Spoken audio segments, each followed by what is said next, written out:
চন্দ্রপুর চেনেন না? হাতিচাপা হরিশ্চন্দ্রপুর। তো আমার নামটা দিয়েছে প্রধান বক্তায়, আমাকে রেখেছে, আর জনাব সাইদুর রহমান মাদানী সাহেবকে দ্বিতীয়তে রেখেছে।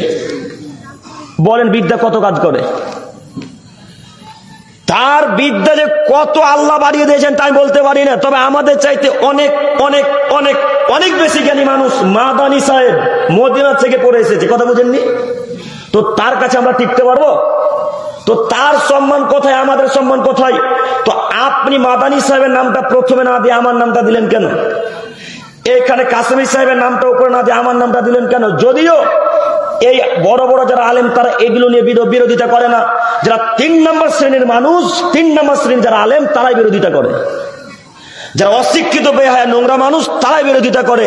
বড় বড় আলেম যারা এগুলো কেউ প্রাধান্য দেয় না। আরে নাম যেখানে থাক না কেন, আব্দুল করিমকে আপনি শেষে দিল যে কথা বলবে, প্রথমে দিল সেই কথা বলবে না। কম বেশি হবে?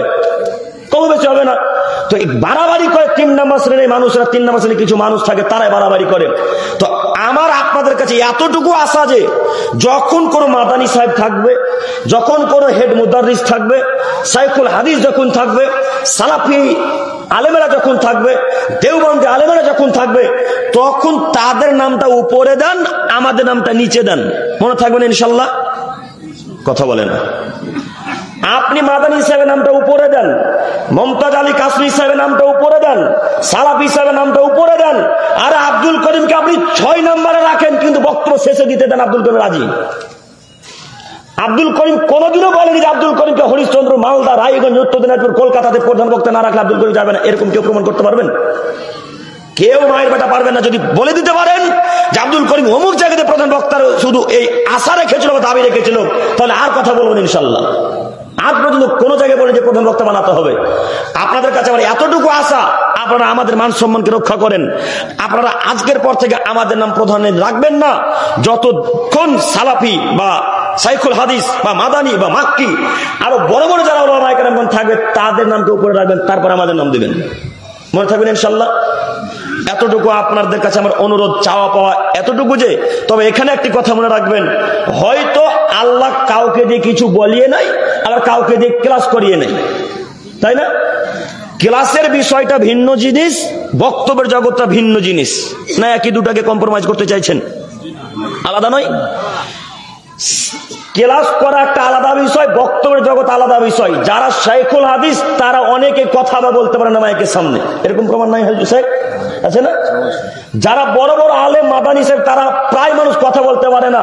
তো আল্লাহ কাউকে দিয়ে বলিয়ে নাই, তো আল্লাহ আমাদেরকে সেই জ্ঞানটুকু দিয়েছেন, কথা বলার ক্ষমতা দিয়েছেন। তো আপনি যদি হিংসা করেন তো আমাকে তো নড়াতে পারবেন না। হিংসা যদি করতে হয়, কিছু যদি বলতে হয়, তো কাকে বলবেন এখন? কথা বলেন। আল্লাহকে।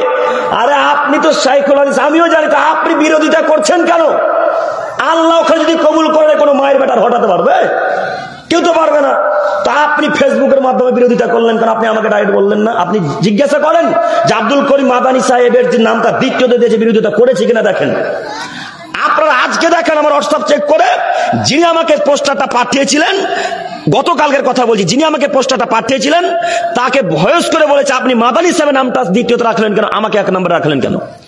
এই কাপুরুষের বাচ্চারা তো বোঝে না আব্দুল করিম কি জিনিস। এই অশিক্ষিত বাচ্চা তো বোঝে না, শুধু ফেসবুকে আব্দুল করিমের বিরোধিতা করতে পারলেই হলো। শুধু ফেসবুক আব্দুল করিমের নামে বিরোধিতা করলে নাকি বড় মাস্তান হওয়া যায়, বড় মুফতি সাহেব হওয়া যায়। ওরা তো ফেসবুক মুফতি, ওদেরকে আমরা আসল মুফতি মনে করি না। ওরা তো ফেসবুক মুফতি, ইউটিউব মুফতি। কথা বুঝেননি? তা আপনি আমাকে ডাইরেক্ট বললেন না কেন আব্দুল করিম সাহেব আপনি কি বিরোধিতা করেছেন? আপনি কি মাদানী সাহেবের পক্ষে কথা বলেছেন? আপনি এ কথা না জেনে ফেসবুকে ডাইরেক্ট আপনার নামে বিরোধিতা করলেন কেন? আপনাকে আমি অনুরোধ জানাচ্ছি, আপনি আমার এই কথাকে রক্ষা করুন। আমি এই কথা